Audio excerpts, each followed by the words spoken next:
General Exorvath stood at the center of the Galactic Council chamber, his towering frame draped in ceremonial battle robes. Scars, both old and recent, ran along his deep purple skin, a testament to wars fought across countless star systems. His 4 amber eyes, each hardened by decades of conflict, swept over the assembly of alien dignitaries seated in their crystalline thrones. The air was thick with the scent of rare incense, a sign of tradition, but beneath the formality, he sensed the weight of dismissal before he even spoke. "The humans," he began, his voice low and deliberate, "are not what you think they are." A murmur rippled through the chamber, some voices barely concealed scoffs, others whispering in skepticism. High Chancellor Veyrex, a sleek-skinned member of the ruling Zelethai species, regarded him with an expression of polite impatience. "General Exorvath, we have heard your concerns before. The Council does not fear a species that has only recently learned to leave its own planet. The war efforts against Earth will proceed as planned." Exorvath tightened his grip on the edge of the podium. "You mistake their youth for weakness. I have seen them fight. I have survived their battles. I stand here today only because I was fortunate enough to retreat before it was too late." He let that last sentence hang in the air. The murmurs stopped. Attention shifted. Even those most eager to ignore him leaned slightly forward. It was not often that a Iltharian warlord admitted to retreat. "You fought them directly?" came a voice from the back, belonging to a thick-shelled Brack-Nor diplomat. Exorvath exhaled slowly. "It was supposed to be a routine occupation. We deployed an elite battalion to one of their outlying colonies, an ice world they called Europa Prime. Intelligence suggested minimal resistance. We expected a brief skirmish, followed by surrender." He let out a dry, humorless chuckle. "What we encountered was something else." His mind pulled him back to that battlefield. The air had been thin, the sky dark, save for the glint of fire from human artillery. The first wave of Iltharian forces had descended with shock troopers in full armor, each soldier clad in the finest exoskeletal plating the Empire had ever engineered. Their plasma rifles could reduce most carbon-based species to ash within seconds. Victory was inevitable, or so they believed. Then the counterattack came. "They don't fight like us," Exorvath continued, his voice lower now, more measured. "Most species understand war in terms of strategy, formations, honor. The humans? They understand war as survival. We killed one, they found a way to kill 10 of ours. We disabled their weapons, they turned our own against us. They dug into the frozen ground, they used the very atmosphere against us, creating pressure traps that crushed our war machines. They were relentless. Some were wounded beyond saving, yet they dragged themselves forward, just to buy their kin a few more seconds of advantage. And when we thought we had them contained, when we believed we had finally crushed their last line," he clenched his jaw, "they set fire to their own city. They burned their homes, their wounded, themselves, to deny us victory." The chamber fell silent. Even the most skeptical council members regarded him now with a hint of unease. He knew what they were thinking. No species should willingly destroy itself just to defeat an enemy. It was madness. It was desperation. And yet, against the might of an interstellar empire, it had worked. High Chancellor Veyrex leaned forward slightly. "You claim they are more dangerous than their technological level suggests. But technology wins wars, General. We control the stars. We command fleets that blot out entire skies. What do they have? Firearms? Stone-built cities? No standing fleets." Exorvath exhaled sharply. "They have nothing, Chancellor. And that is what makes them terrifying. Every species that joins this council has had the luxury of knowing their place in the cosmic hierarchy. Humans? They were abandoned on a hostile world, left to fend for themselves against their own environment, their own kind. Their planet tried to kill them at every turn, and instead of perishing, they thrived. Do you not understand? They have never been given an easy victory. They have never known peace that was not fought for with blood and bone. That is what you will face." Veyrex's expression did not change, but Exorvath saw it. The flicker of doubt, the smallest hesitation. It was gone in an instant, replaced by the cold, practiced indifference of a politician. "You paint a vivid picture, General," the Chancellor said. But the Council remains unconvinced. A species' resilience does not make it a galactic power. Strength does not come from desperation.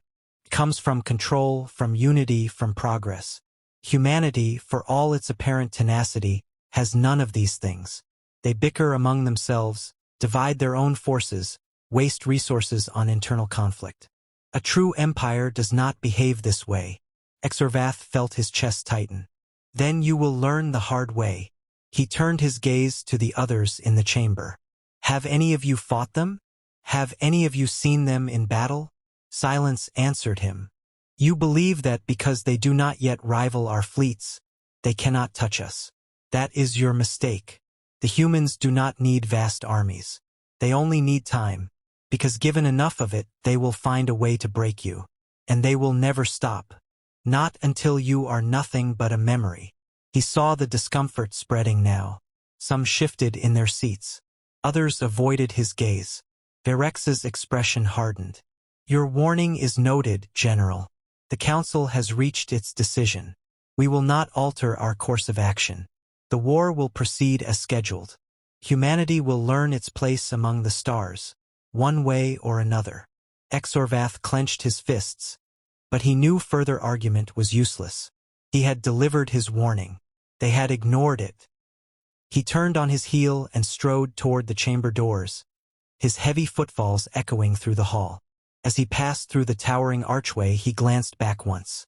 The Council remained seated, confident in their decision, blind to the storm they had just unleashed upon themselves. They would not listen, but soon they would understand. The first wave of the invasion began at dawn, Earth Standard Time.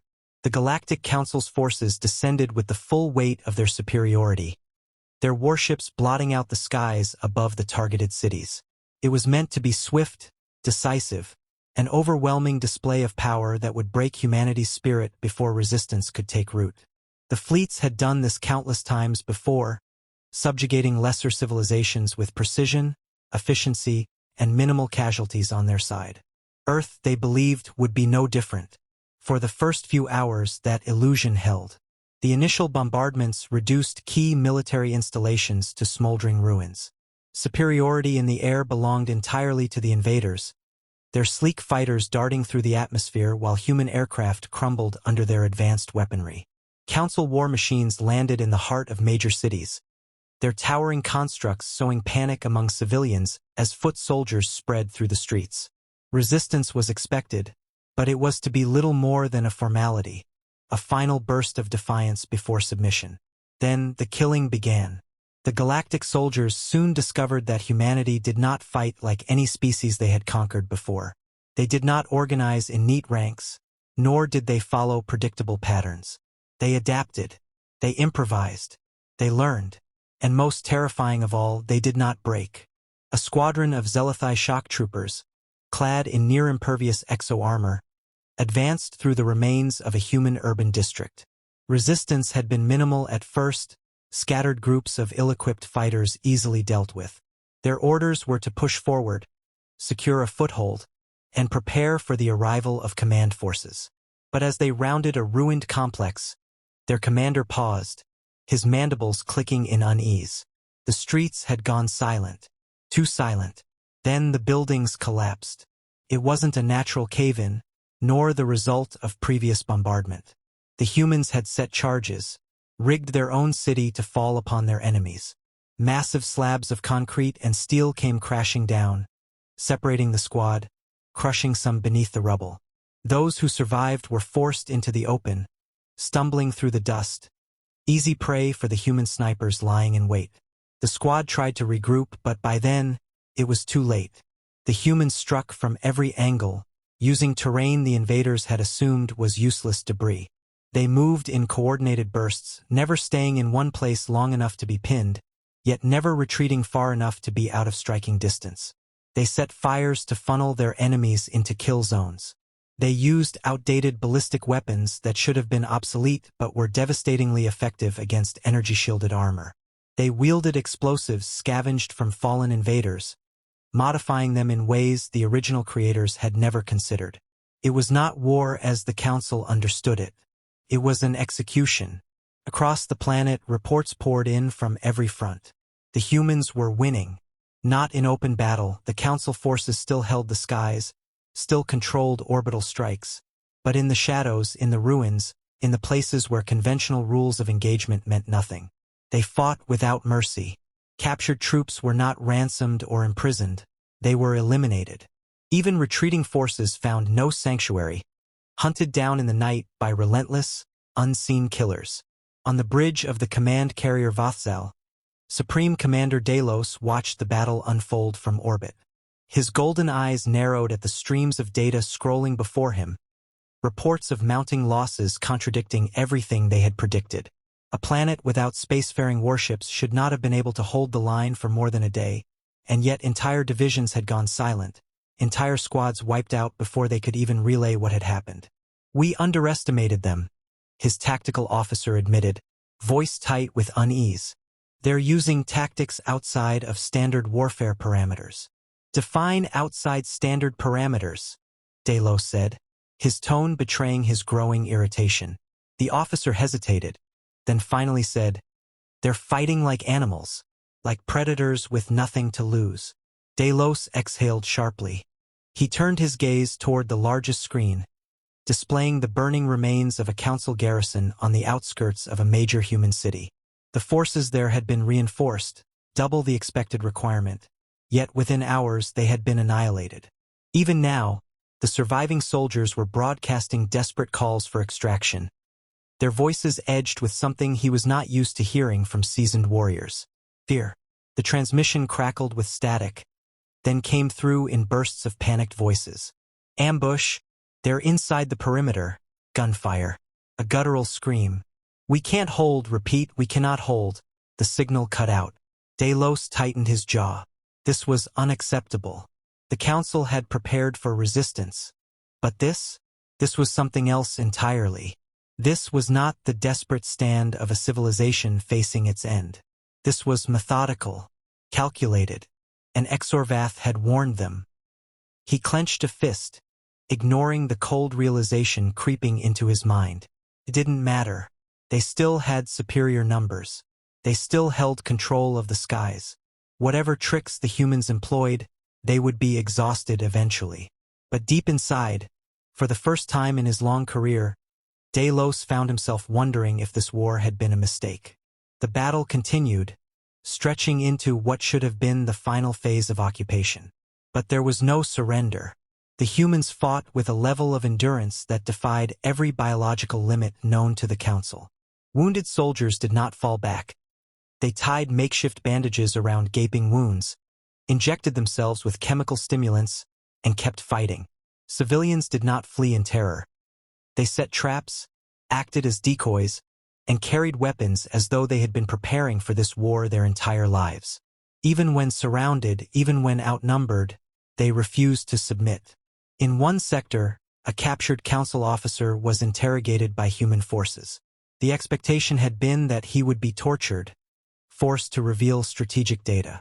Instead, his captors asked only one question, repeated over and over again. "What made you think you could win?" The interrogator never raised his voice, never threatened him. But the way he asked, with genuine curiosity rather than anger, unsettled the officer more than any physical pain ever could. Earth would not fall. Not today. Not tomorrow. Perhaps not ever. He turned from the screen, giving the only order that made sense now. Pull back the remaining ground forces. Prepare for orbital withdrawal. His officers hesitated. "But, Commander, that's an order." One by one, his subordinates obeyed, voices tense, uncertain. The Council would not be pleased. His reputation would suffer. He might even be stripped of his rank. But none of that mattered. What mattered was surviving long enough to learn from this mistake.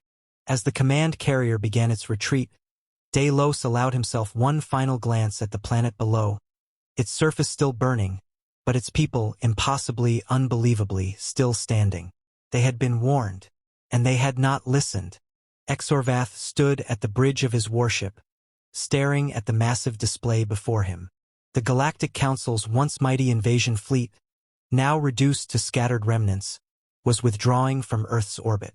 Fire still bloomed in the planet's atmosphere, the last vestiges of aerial skirmishes flickering out as the warships limped away, their commanders desperate to salvage what little remained of their forces. They had lost, not in a single decisive battle, not in a dramatic last stand, but in the slow, grinding attrition of a war they had never truly understood. The humans had not simply fought them, they had outlasted them, had waged a war of endurance the Council was never prepared to face. He turned to the comms officer. "Has Supreme Commander Delos sent any transmission to the Council?" The officer hesitated, then nodded. "A brief report. He claims the withdrawal is a strategic repositioning. But no one is fooled."